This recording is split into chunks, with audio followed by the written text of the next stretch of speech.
ឥឡូវខ្ញុំសួរគ្រូផាន់គេមិនវាយកង់ចេញមករៀមជាមួយសត្វថាគេក្នុងកំសាកមិនហ៊ានវាយកង់ចេញមករៀមមួយខ្លួនឥឡូវកង់ធំ5តឹកអត់ទាន់ដាច់ទៀតមែន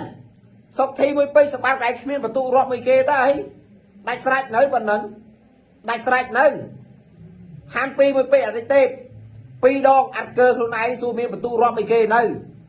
យាយមកអួតហ្នឹងសួរមានបន្ទុករាប់មួយគេនៅវាយឈ្នះគេនៅអួតហ្នឹងហ៎កាឡាកយអត់និយាយទេនិយាយដោយបុគ្គលគ្រូខ្ញុំសូមនិយាយថាខ្ញុំគោរពលោកគ្រូផាន់គាត់ដឹកនាំសិស្សપણគាត់បានល្អប៉ុន្តែអយុទ្ធសាស្ត្រដែលដុតគេដែលនិយាយបំប៉ោងដែលធ្វើឲ្យគេហ្នឹងឆាបឈួលឲ្យគេវាយកង់ចេញមករៀមមកខ្លួនណាលុបបាត់ទៅបើយើងខ្លាំងមែនណាយើងទៅវាយអីក៏ខ្លាំងដែរមិនបានតែកង់ចេញមករៀមមកមុខទេឥ